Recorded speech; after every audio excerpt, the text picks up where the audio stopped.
Hey everyone, welcome to take 2 of part 2 of the ancient Egyptian oracle extravaganza. I just spent 50 minutes recording a 13 card spread for you, and unbeknown to me, the file corrupted, so I wasted a lot of time. Anyway, I'm determined to continue or to start over and just finish this project once and for all. Now, I thought I'd just sort of do a quick freehand thing here first, just to remind you from part 1 what the cards are about. They're different groups. You might like to call them suits, but that's not officially the term with this deck. But let's just say we have, first of all, the black cards. They are known as the Cupids, and they represent more or less our inside world, our feelings, our hidden motives and desires, but also strengths and weaknesses. The blue cards here are the pylons, and they represent the external world. So outside influences, any pressures or trends, even pertaining to the future, but just trends that surround you.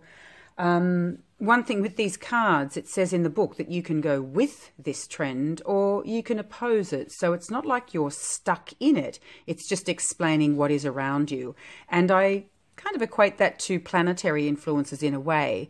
You know, the planet's energy, if you like, does affect us, but they don't force us to do anything. And the important thing is how we utilize that energy and how we focus and where we send that energy to. You know, it's like how you funnel that energy, in what manner that you do so. That's going to make or break your journey. Then the white cards here, they are known as the deity cards or the ma'at cards, and they are personalities in our lives and how we react to them as well. These are, a little different because they can describe our attitude towards these things. They also come along to help adjust our thinking. So as it said in the book, at times we can't see the forest for the trees, and the white cards come along to say, hey, I'm going to basically give you a glimpse of the overall pattern or energies that are going on at the moment, and help you or help dispel the fog that surrounds this situation or that sits in your mind about this situation. So in other words, these cards can help us adjust our thinking. So depending on the spread, it could be a person, but it could be just it could be the personality of the card itself that's trying to speak to you to help you through this situation and clear the way. I guess that's the way I would look at it. Now, in order to shuffle, I went through this whole process before, and oh, sorry, I just did that. Whoops. And yes, I won't go through it step by step, but basically they advise you to put every pile of cards into one pile. So you don't separate them initially. You put it all together and then you shuffle the cards thoroughly. And in the sample spread, the guy actually said to his clients that he recommends that they break this deck up into 7 separate decks. Okay, so once they've done that, blah, blah, blah, blah, blah, then, you know, in whatever order your intuition guides you, place them all back again into one. And then how you deal is this. You take the first 6 cards, and then the 7th card is card number 1. Then you place the 6 cards underneath the deck, and you start again. So you go through that process, you know, take 6 cards, put them to one side. There's your 2nd card that is upside down. And then you put the 6 cards under the deck, and you repeat that 13 times. So obviously I already have my spread because I started this a little while ago. And so let's just zip on over there to the spread and continue. Okay, I think we're rolling now. Bring Scully's in there to keep us company. Now, when we look at this spread, not every card has a specific duty. what he lays out is this represents past, present and future here. And this middle road is basically the road you're on and the direction in which you're heading at the moment. The rest of the cards, he doesn't actually say what they do or what they mean. But as I mentioned in part 1, I think, was that he really does highly recommend allowing your intuitive juices to flow. So this is the only structure here. And other than that, he does suggest, first of all, that you look around for anything that stands out and or any patterns that may come along. And, you know, as an example, he gave a word might stand out, like this is the events card.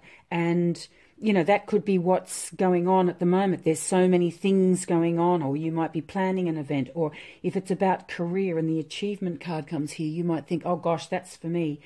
And so that's what he would encourage even the client to gaze over the cards and see what springs out. And then if it is, say, achievement, you'll have a look at the cards that surround that one and just add ingredients to the message of this card.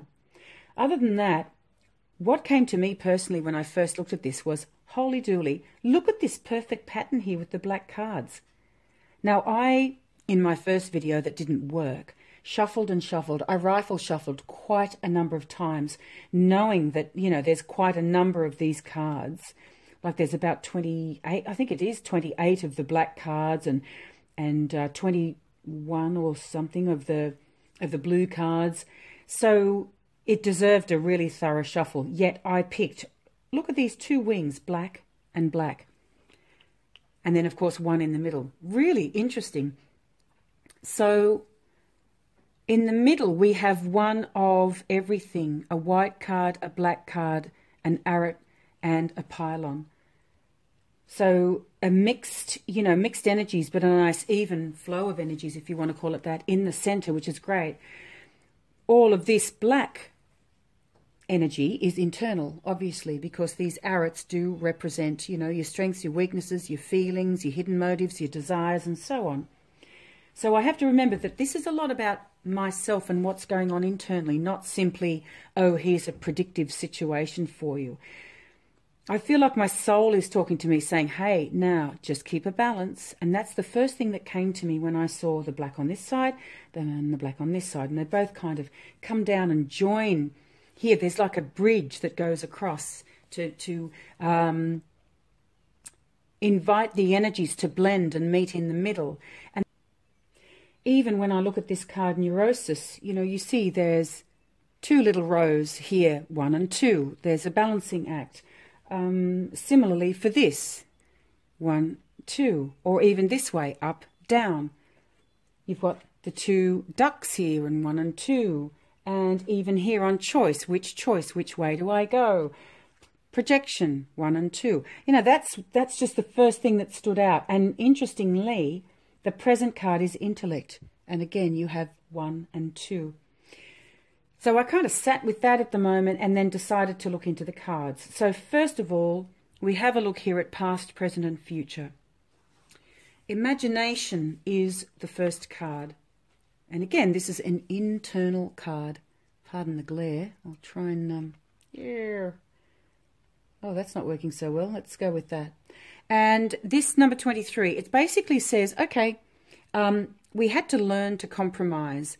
And the thing is, at that time, the querent was reaching for perfection and, you know, like an artist, we want to materialize our inspiration into solid form. You know, we don't want to compromise on our creative pursuits, our art, our work, our formula. But if we want this to work, we have to accept that there are other factors to take into consideration. And we have to take them into consideration before we actually move forward. So this card says, hey, be flexible. That's my recommendation to you. It's the best way through. Otherwise, you might end up in a pickle. Well, that's the past, and I relate to that more than I can say. There were many compromises. In fact, so many, I wondered, why did this card even come up? Because believe me, I will never forget. So many things I wanted to do, and it's not like any one in particular was coming along saying, no, you can't. But the surrounding circumstances really did throw a spanner in the works for just me on my personal journey alone, if you want to look at it like that. Like I just had to put things on hold and or change the formula in which I did them, or the pace in which I did them, or the amount of time I put into doing them. And, you know, you'd think, well, that's just life. That's the way it is. I would say my response to that is this was more than usual. So I guess that's why it's saying, yes, we're acknowledging that in the past, even though you had this wonderful inspiration and imagination was running hot, you know, that beautiful star there, we had to put a cap on it at times, or we had to moderate the rate of flow, moderate the desires, in fact, in order to sort of keep things in balance and keep it fair for everybody. Fair enough. Now we get to the present, and this is the intellect card. Now, the intellect talks about shyness and introspection, and it says, at the moment, you're keeping your feelings to yourself, and you're kind of staying in the background.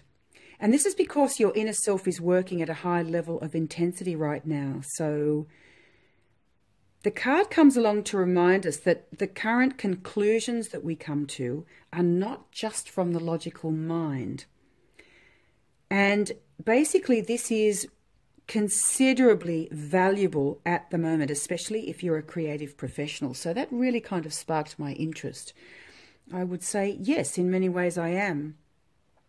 So it says, please make sure that you keep a balance of intellect and intuition. So it's almost like saying, hey, don't forget the intellect.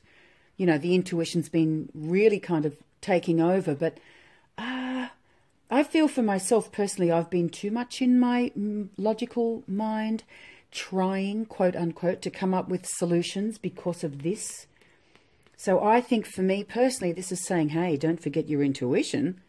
Even though I'm doing spreads all the time, are you actually acting on that intuition? Are you really paying attention? Are you bringing something out of those intuitive juices into solid form? Don't forget to keep the balance. So when I read that, I thought, aha, because balance is the word that came to me when I first saw this spread. So then we go into the future category. This future card is diversion. Oh, I said, what does that mean exactly? Well, it stands for alternative route or route. Plans may have to be put on hold for more pressing responsibility. And of course, I'm thinking, are you kidding me?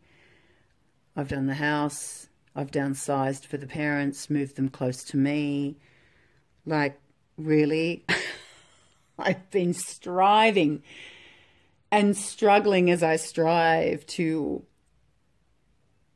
place all my focus on my spiritual / journey of awakening / career in healing. And all these things kept getting in the way, even during a 5 personal year of change. Why? And here I am getting to the end of that cycle of change, and I get diversions. Right. So I'm a little nervous if this is my future, but it's not saying it's bad. And remember, this is internal. So that's interesting. It's not saying, oh, all these external barriers are coming up, blah, blah, blah. So I wonder also, is this me worrying about it? These can be desires, but also weaknesses and internal feelings, wondering what's going to happen. So when I first read it, I actually took that as more of a, well, that's the way it's going to be, because that's already happened so many times since I moved back to my hometown. But yeah, it could be me. So basically the card says, you know, you've got to put things on hold because there's pressing responsibilities. But I have to say, having elderly parents, just as one example, that could very well be it. And that's why it's coming up as a concern, I would imagine. You know, it's interesting because this card says also that for some people it could be that Other people try and kind of lay their problems on you or their responsibilities. They try and dump their stuff on you. And it says, hey, don't do it. Don't let them take over. Don't put all of your own interests aside for them. You've got to be really careful. So again, I thought, that's another call for balance. So when they need help, help them. But you've got to remember to keep your head above water. And it does actually say, escapist tendencies, as it said in the book, which I found really amusing, take them. So change of scenery, change of tasks, change of philosophies or routine. Do what you need to do to keep yourself in balance. They said really take advantage of escape. I always think take a trip. Yes. So that's internal, but it doesn't mean it's not going to happen. And again, I mean, the book doesn't say, oh, that mirrors that, but that's what I began to think about. Like, is this coming up internally because I've been through a lot of this before? So I wouldn't be surprised. And I'm just kind of keeping that in mind. Okay, so now let's have a look at some of the black cards that move across here. So again, I don't know where these fit in specifically, but I think that's the whole point. There isn't anything specific. But I wondered when I had a look at this spread, if this is the road I'm traveling, are these feeding into this period of time or this point in my journey? We've got past, present, future. We'll get back to the base. But as we move along, when I get to arats 7, which I will explain, this is all the, perhaps all the possibilities that could come to fruition, because all of these energies are swirling around within myself. So I have to take them all on board. Naturally, I had a laugh when I pulled neuroses. Really? What am I trying to say? Anyhow, the card itself basically talks about fluctuating feelings and unstable situations. Now, I feel also that's where I've been, very much so due to this. So I thought, is it possible that this side relates to the past also? I've got a feeling that this spread you can read in many different ways. It's like astrology. There are layers or different ways of reading the same planets. It just depends on what your focus is or where you're basing your chart from, what questions that you're asking, etc. So it can be saying, yep, these energies are going to be presenting themselves as I go on my journey, but because it's on the side of the spread that relates to the past or is connected to the past, it could very well be relating to the past, but warning me not to do it again in the future. So it actually says with this card that there are actually leadership possibilities present, which is really nice. But it says make sure, though, that you don't lose control. If you do, you could find that you're carried along by a tide, that you'll kind of find yourself in a destination that you're not really liking. So I think, again, it's just saying stay wise, stay aware. If there's a little bit of stress associated with this card, it could be that we feel from the moment we open our eyes, there's, like urgent problems and things to deal with, always things to solve. Again, can I just say quietly, I can very personally relate to what this card is saying. So for me, I would say, yes, that has definitely gone on in the past. These things were real. I was faced with them and they weren't going to get away until I dealt with them. And that's just the way it was. And it said in the book, like, try to remember that it's the willing horse that bears the heaviest load. So, you know what? Perhaps it's time to start delegating. Perhaps it's time to say, hey, listen, you could jump in and give us a hand. Now, I can relate to that also, because I didn't do that. I took it all on board. And you know what? I'm not the only member of this family. So, I say that quietly through guilt, but it's just true.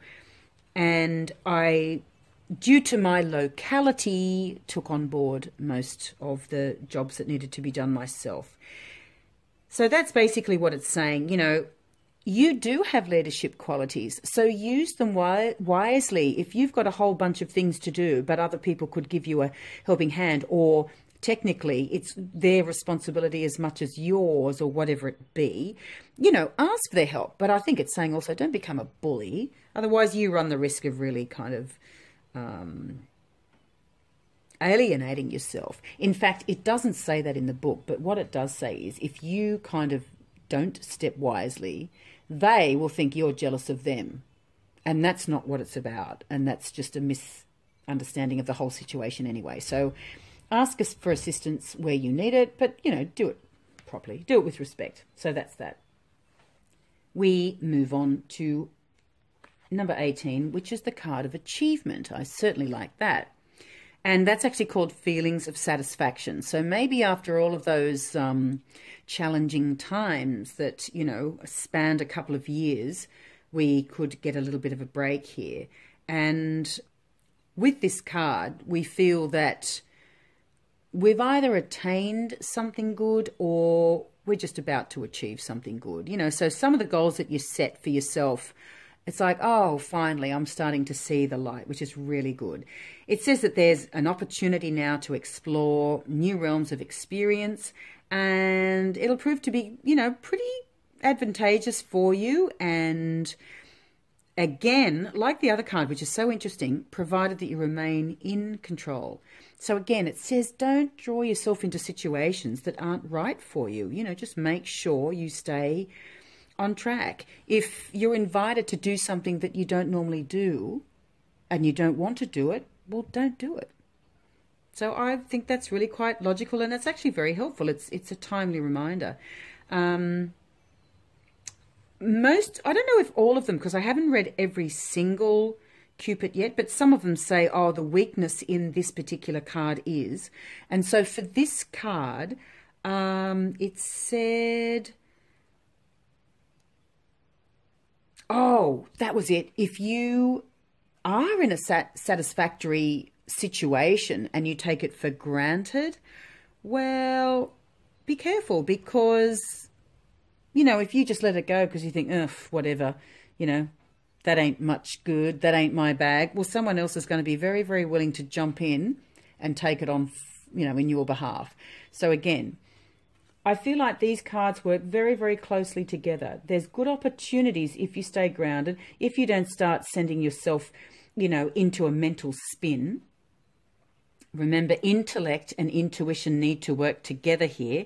We've had some situations in the past where responsibilities were high and, you know, there were certain things that just had to be adhered to and put to the top of the list. And it was difficult at times, but it had to be done. And, you know, you've come out of that and there's a little bit of a reward presenting itself here where opportunities are coming your way. Not just things outside of yourself, but opportunities for leadership. Remember, these are internal cards. Remember, when the time is right, do ask for assistance from other people.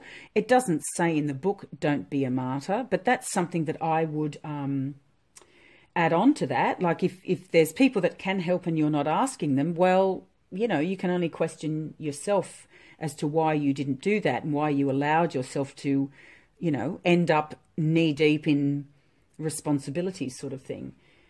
So that's really very interesting to me. And while we're on a roll with the Cupids, I'll just zoom across to the other side and let's have a look at number 5, which is curiosity. It's called events, but it's a card about curiosity. So it sort of reminds me of Mercury and Gemini because it talks about expressing yourself on many different levels. Well, there's a desire to do so. So that's really interesting considering this is all quite, you know, restrictive in a way and driven by responsibility and what must be. And then this comes along to say, hey, you know, there's a desire here to experience something new.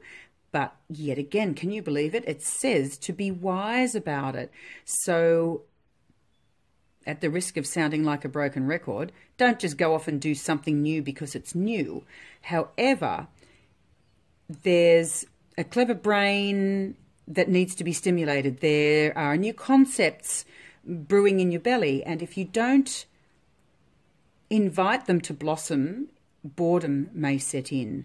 And if it goes to extreme, you could actually get quite depressed and alienate yourself from everyone. And that's not, you know, what this card's about. So they say that this card is often found in readings for writers and yeah, creatives in general. So if there's any inclination to write, it's saying now is the time to begin this work. Now, this sits on the other side, so I wonder if this is talking about the near future. And you know what's interesting too? This is diversion. So just say, as an example, if I felt that, okay, it's all going to be about healing. I'm going to do healing, healing, healing. And then this comes along to say, well, hang on, there's going to be a diversion. It may not necessarily be anything bad because these cards are internal. So it could be saying, you know what, it's time to start writing. So sure, if you have a client that comes along for healing, you do your healing, but it's not about focusing on and marketing and pushing it, you know, forward in that arena or learning another modality, say, because it's time to sit quietly and allow those creative juices that are brewing up, you know, in the unconscious mind to flourish and come through. So that could be the diversion. I think it's important for me to think outside the square here, especially considering these cards are very new to me. Now, as we move on, card number 28, which is called projection. This card actually talks about awareness and synthesis. And again, you know, we've got that two little birdies next to each other. I see duality and balance. And this card basically says that we're able now to take a holistic view of ourselves and the situation around us. So again, it's almost like, wow, there's definitely a light at the end of the tunnel here. And it says also it's an excellent card for things like financial and material matters. And not only that, that your judgment is really accurate at the moment. So you've got this inherent sense of value, you know, what is of value, how much it's valued, and you can judge really well the true worth of things. So as an example, if you're selling property or selling goods for that matter, you've got a really decent ability to negotiate well for yourself. But not only that, at the end of the day, it looks like both buyers will benefit. See how there's an even balance here with the figures, and I don't even know what those little lines, you know, the glyphs, if you want to call it that, down the bottom, what they mean. But it's even, isn't it? So this is saying, yep, you and the other can really come up well, both parties will be happy with regards to this. But it starts with, you know, the inner awareness that's really coming through clear and strong. As opposed to, again, do they mirror? I don't know. I'll only know as I practice in time. But you've got neurosis on one side all over the shop. You know, your logical mind is not your best friend at this time. Yet on the other side, mirroring that is awareness and synthesis within and without. So that is groovy. Not only that, when we move on, we come to number 12, ideas. Now, I hope these are good ideas. Again, we've got that double, you know, two little ducks. Now, this card, the theme of the card is actually inspiration. And it says that we're sort of beginning to sense that the tide of events is turning in our favour. Now, can I just say that is gold after, I mean, I know what this is. So what a relief. I hope this certainly does. I mean, again, I think that's internal. I've got to remember that the possibilities are there. I know, you know, in my heart and soul that things can change. But the card basically says, look, there's a suggestion that we've been going through quite a phase of frustration. You know, there have been delays and blocks, and any attempt to push forward basically felt like you're pushing a boulder up a hill. And I just don't know how I can express the accuracy of those words. I couldn't say it better myself. Anyway, now, when this card comes to light, we are faced with opportunities In fact, opportunities unforeseen often. So, you know, right now I could be sitting there going, present, and I'm trying to balance things out. And I need to remember that there are opportunities brewing up beneath the surface. Now, it says that sometimes you have to take a calculated risk to attain what you want. And at this time, when this card comes to life, the querent's actually very receptive to inspiration and ideas because they're plentiful. But again, there's a theme that runs through this spread. It says caution. So again, you just go off and take off because it's an opportunity, you know, without reading between the lines, without just asking yourself, is it right for you? You could fall. But all in all, it's saying there's lots of inspiration, lots of opportunities, and, you know, go for it as long as it's right for you. However, scatter those energies, and guess what? There's going to be people right behind you ready to pick up those seeds that you dropped. So, again, it's a two-way street, isn't it? And to acknowledge just the final Cupid, this is the card of choice. So dare I say it again, we have that duality there. You know, a choice is like the fork in the road, isn't it, most of the time? And what it speaks of is a lot is going to be asked of this person. Oh, great. So it basically says that with this card, you find yourself faced with possibilities maybe that only you can assess, only you can evaluate these possibilities. And that's all fine. I mean, it's just, you know, things come up and you can choose what it is that you'd like to do. Again, choose wisely. But what can come with this also is that other people come along and they rely on you for guidance also. So sometimes with this card, it's really bizarre, isn't it? It's like you've got choice, but it's almost like there's two sides to this card. You can choose perhaps easily for yourself, but if there are others that rely on you for guidance, it could be your children, it could be, you know, other relatives, whatever it be. It could be even just your partner, your romantic partner. And the responsibility is weighing heavily on your shoulders here. You might have to choose on behalf of someone else if for some reason they're either unable to make that decision or they're just undecided. What else was it about this card? Oh, I know. It's saying if you have to make decisions on behalf of someone else, not to worry though, because your judgment's actually very sound.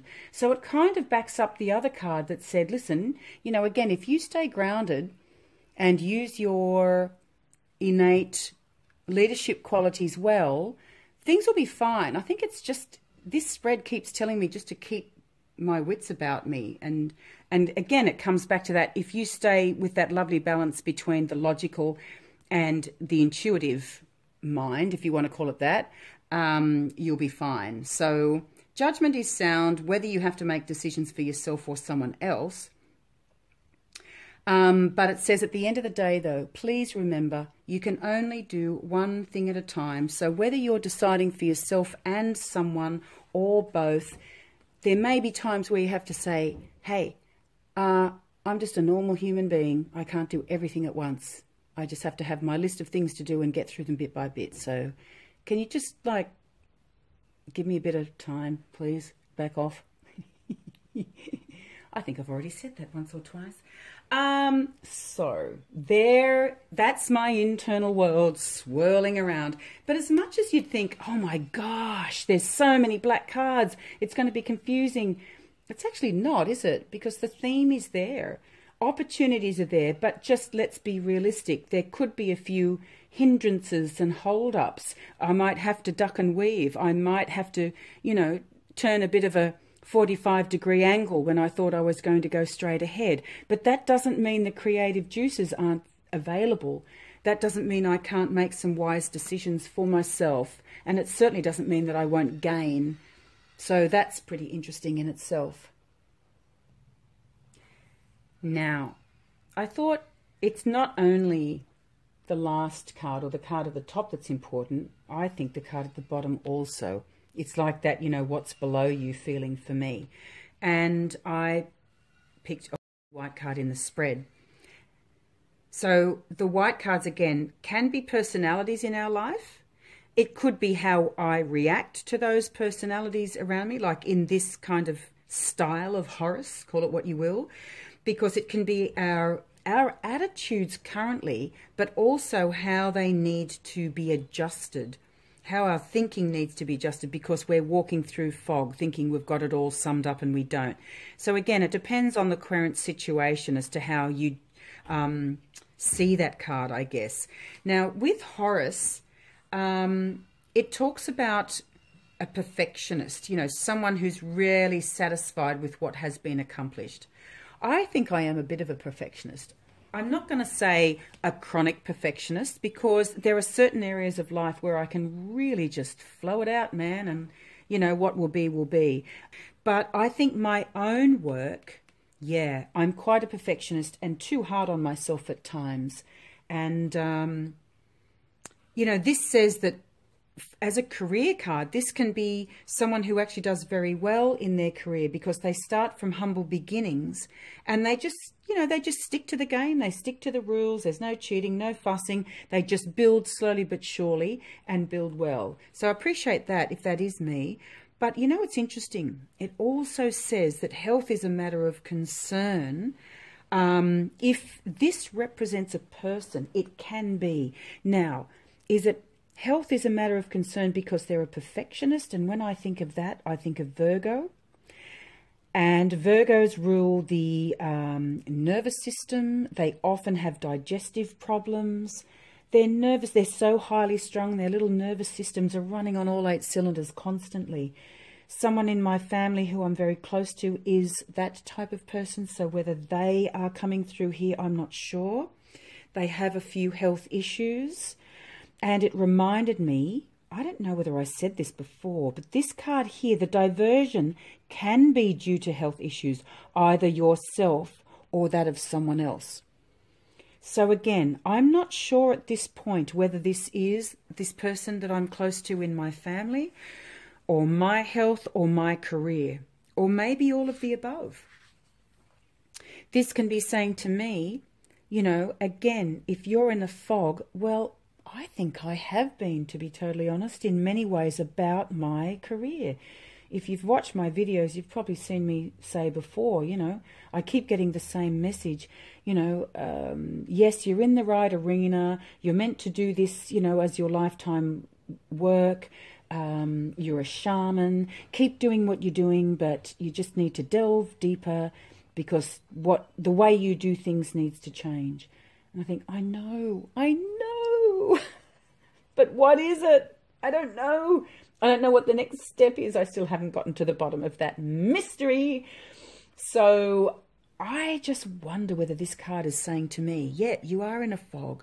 And perhaps that's the thing, that being so fussy with the way work turns out or things turn out or the way you do your work or these formulas that you have set in your mind are too rigid for you, and it's impinging on the imagination that you've been trying to, you know, delve into, or your standards are just too high and there's no need. And, you know, if you just allow your career to continue to progress organically, it's going to end up just fine up there. So don't end up like a Virgo where you're, you know, where my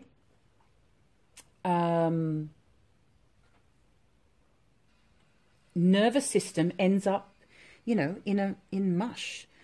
So I feel that this base card is telling 1,000 stories, to be honest. So I will definitely have to document this. I'm glad I'm recording this actually, and I'll go back to it in the months to come and see whether it turns out to be me, someone else, or both. Because remember, this says how you react in a situation. So when there's fog, does it affect my health? I think it can. I wouldn't say it does, but I certainly think it can. Yeah. So, what do we want to do from here? Let's go up to the arats. The arats are interesting because, as I mentioned earlier, they do actually, or each arat, the 7 of them, relate to a planet. from the Sun to Saturn. And just like classic astrology, you know, they only go up to Saturn. They don't use the outer planets like Pluto and Neptune, etc. It's all the planets that you can see with the naked eye. Although, wasn't planet Uranus discovered with the naked eye? That's what I was told. Anyhow, we won't start an astrological argument now. These are associated with planets, and they indicate areas of life that the cards are giving information about.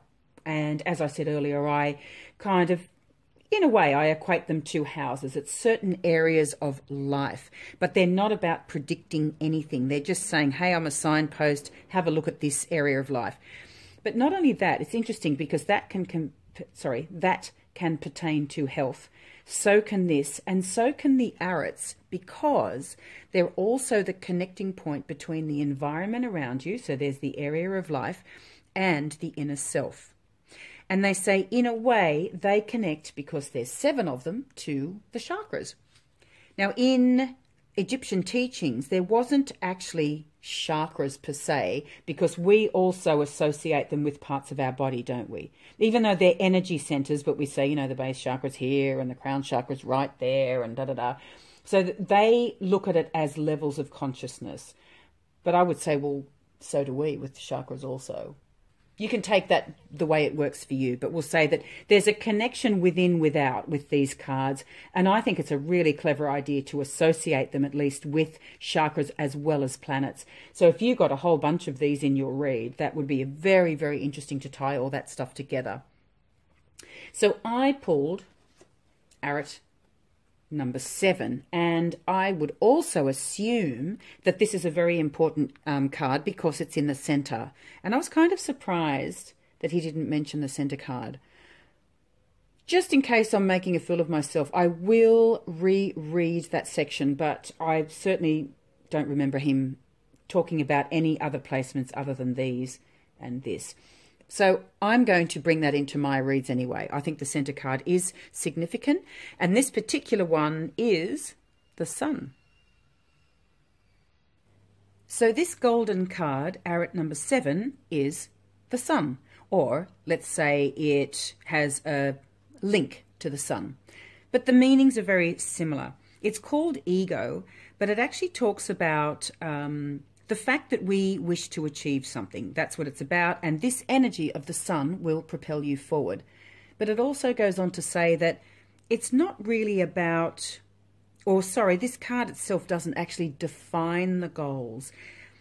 And it says, look, some people are only interested in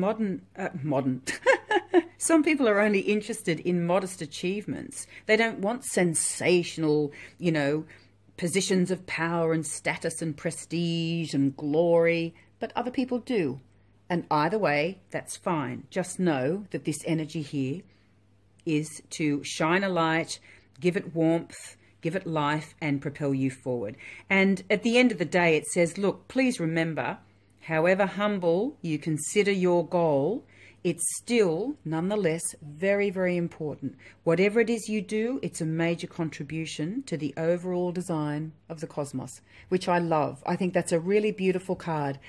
So again, isn't it interesting? It's called ego. That's the thing. Ego is the decision maker.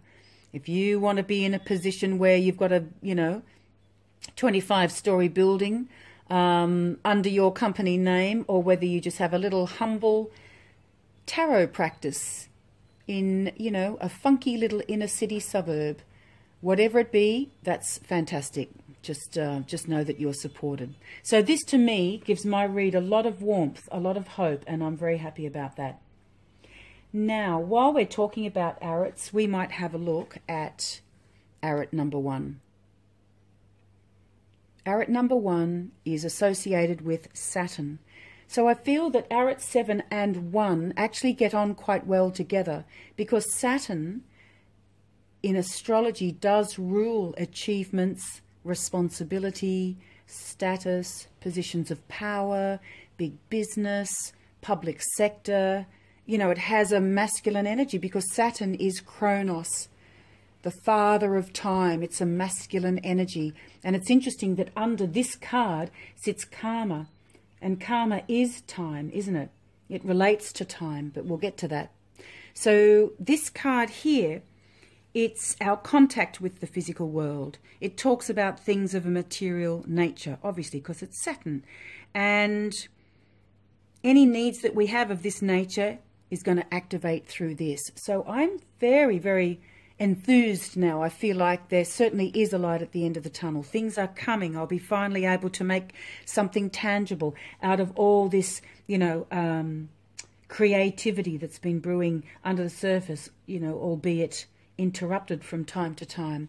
And, you know, it's great to be proud of your work, but no need to be a perfectionist to the point of being ridiculous, and allow that beautiful balance between intellect, creativity, and imagination, innovation to send me forward on my path. And it said here, although all of the arats are relevant to our health, because as I say, they do associate them with the chakras also, this one says just how beneficial your day-to-day environment is and what effects that it's going to have on your health. So I'd say again, make sure, you know, your home environment, your community, the people that you surround yourself with are good for you. If not, I think, yeah, have a think, reassess. Now, all financial concepts under this arat also, I think it said, God, I might have to find it, said it's this, the presence of this card in a spread illustrates what obstacles and limitations may be present. As if I haven't had enough. So, I decided to draw 4 extra cards on that for further advice. Because that's right, it says this card will show you any, as I said, obstacles, any limitations that are present, but also show you the benefits that there may be ahead. Now, because this is the top card and it doesn't have anything either side, I decided to take his advice because he does say if you need to clarify either the whole read or a particular card or a particular area, draw 4 extra cards. And that's what I did at the end of the day. But just before I share them, this karma card here. So as I stated earlier on, karma is time. And like most philosophies in the area of karma, you know, it talks about the past, the past returning. And what you do now will definitely affect your future. That's interesting. And it sits between the 2 arats. So I'm going to really sit quietly with these 2 cards, you know, and think about these areas of life. And, you know, this is they're sort of feeding into this, and this is feeding into them. So it's a very crucial time to set plans into place, but do it wisely. So basically, this card goes on to say that, look, some of these actions that you took in the past, some of these ideas that you came some of these ideas and ideals perhaps that you came up with in the past may come home to roost now. So things that you tried that couldn't come through, like back here, you know, with these hold-ups, and back at the diversion where I had to take a right-hand turn when I was, you know, expecting to go straight ahead.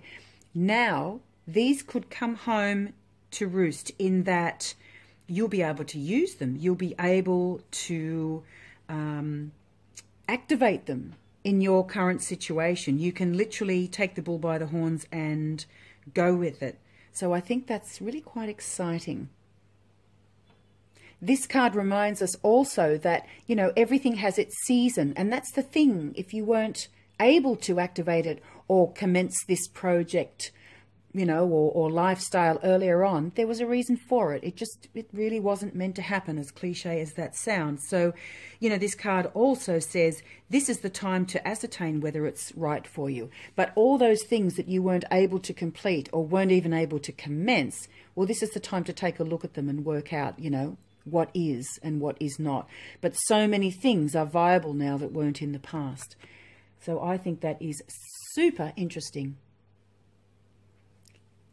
as I explained earlier, I decided to ask for 4 clarification cards, mainly because, yes, this arat, I was thinking it's great that it tells me that there are opportunities for material gain and to perhaps set things in stone. But what does it really pertain to? Is there any further information I need? I might think I know what I'm supposed to be setting in stone, but maybe I don't. So interestingly, the first card that came up was this one, and it's Twin Soul. So again, it can talk about partnerships and meeting a person that really is right for you in every way, if you want to call it that. It's an opportunity for, you know, emotions to rise, like they called it in the book, an emotional situation or new emotional opportunities with someone. I think too it could be a person that becomes a lover, like a love interest, but it could just be someone who, you know, we just resonate so deeply in the soul, but it doesn't have to be a physical relationship. I always feel like when you talk about twin soul or soulmates, they can come in all shapes and sizes. But that is one thing that I didn't really kind of think of. I was thinking more about my spiritual path and bringing my career and my spiritual journey together in a more succinct way than it is. So twin souls, someone of not just like mind, but someone with that soul connection, and opportunities can arise in that arena. I think this card was saying also that, see, oh God, you know what I was just thinking too? See, twin soul again, it's that too, it's that energy of balance and cooperation. So much two energy here. And that's what it was in the book, saying, at the end of the day, like, trust your intuition with regards to not just this person if they come along, but I think it's you and your soul as well, you know, balancing things out. Or, you know, there's heightened emotion between you and your soul, your God self. Now, what came along with that is this card here, Nephthys. And it's interesting because Nephthys as a person is very, very loyal. I think very loving, but they put loyalty above everything. So again, isn't that interesting? Twin soul, a person comes along, like a white card comes along to say this person puts relationship above everything. But if you do them wrong, that's it. They're gone. You'll never get them back. But I can honestly say I'm not into doing people wrong. And so honesty, support, you know, mutual respect, love.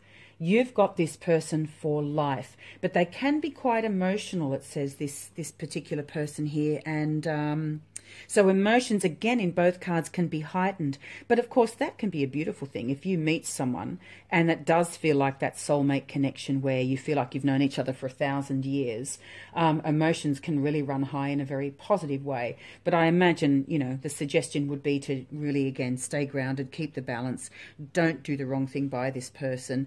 And this person loves people with an air of sort of mystery about them. And the next card was very interesting to me. Arat 2. Now, Arat 2 is related to the beautiful, expansive, abundant Jupiter. Ah, yes. So I thought we'll bring it on. Thank you. Now, if it relates to this person, they could be from a faraway land. Jupiter rules faraway places, foreign lands. But Jupiter also rules publishing, and we've got writing and stuff like that up here, and higher education. So it may be opportunity to study. If this was an opportunity to study overseas, and that's where I meet my soulmate, bring it on in capitals, highlighted in bright yellow. That, my friends, is my dream. That is the ultimate. I want to study in a foreign land and to meet someone, to meet a soulmate, to boot. Wow. So excited I can't even put it into words. Like, really, that would be it. But getting back to Arat 2, it says it's very much like Jupiter in that it says, hey, there's abundance around, there's growth, and it's so beneficial for you. But don't be greedy. reach out, but don't just grab everything that's around you just so you can say you have more. You know, that kind of feeling. Don't go buying every deck of oracle cards just so you can say you have more than anyone else. Like, just keep it, keep it real, people. And I do really appreciate that. In the book, it gave this example, like, you know, if you're studying martial arts, just remember you've got to get the foundation levels down first before you start doing the advanced. Otherwise, you know, you're going to end up falling flat on your face, kind of thing. I like that. In the book, it goes on to say that, you know, if you remain honest with yourself and with others, that you will definitely benefit and you will grow. You know, your self-knowledge is going to grow, your confidence is going to rise. Things are looking really good, as long as, no wonder I kept seeing balance, balance, balance when I first laid down the cards. And it says this arat is an arat of learning and teaching and any educational possibility or opportunity. Oh, yeah. So there you have it. Now, last but certainly not least, I got another white card. Isn't this interesting? White, blue, and all of this, black, black, everything arranged so neatly after shuffling the cards as well as I possibly could. Yeah, that is interesting again. Again, we've got pairs and balancing. Now, the last card is the air card. So we have fire, earth, air, water. And the air card is, oh my God, it's Lord of... Blah, blah, blah, blah. I'm sorry, I couldn't even try and pronounce it. Something or other. It looks like Quenben Sun F. I know that sounds like a swear word. Anyway, it's all matters of the element of air are under control, it says. So there's a nice balance of the air energy, which I will take as a compliment, considering my brain space was like that in the not too distant past. All over, not scattered, just frantic, too much frantic energy in the brain. And so here's the irony. This is also connected to study and education and writing, which is over here, and basically all forms of communication. So you could bring like teaching into this as well. And the presence of this card in a reading talks about like possible new ventures. It could be a commercial venture. It could be a person embarking on study. Yes, please. Oh, and this card is known as Lord of the East Wind. And what I found interesting is this card is... let's just say this card represents by time the summer months. Now it's spring here. So could I be getting this opportunity, or, you know, will it come to fruition, or will it appear before me, if you like, on my road forward during the summer months here? November, December, January. I hope so. I think that's fantastic. And they said in the book that this card, I really like this card.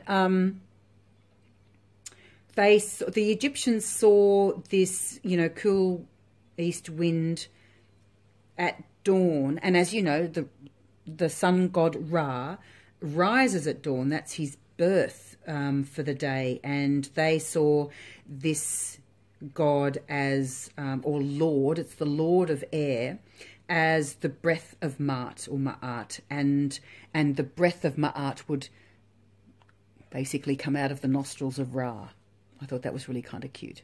So not, you know, Ra's breathing across the lands from the heavens above. So there you have it. That is my read.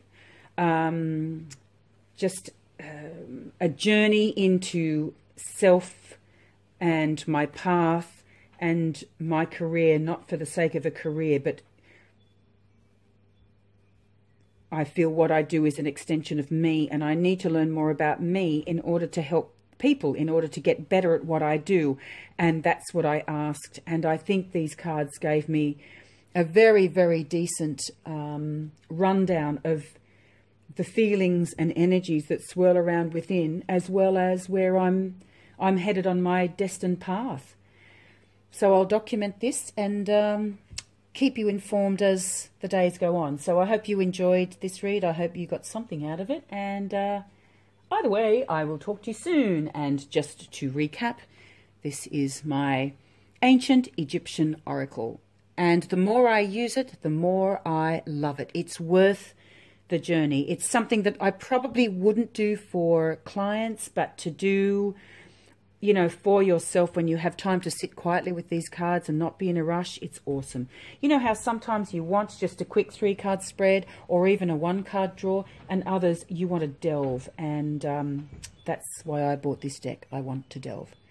With all that said, I'm going to go and have some lunch now. So have a wonderful day, and I'll talk to you soon. Thank you for watching, everyone. Bye.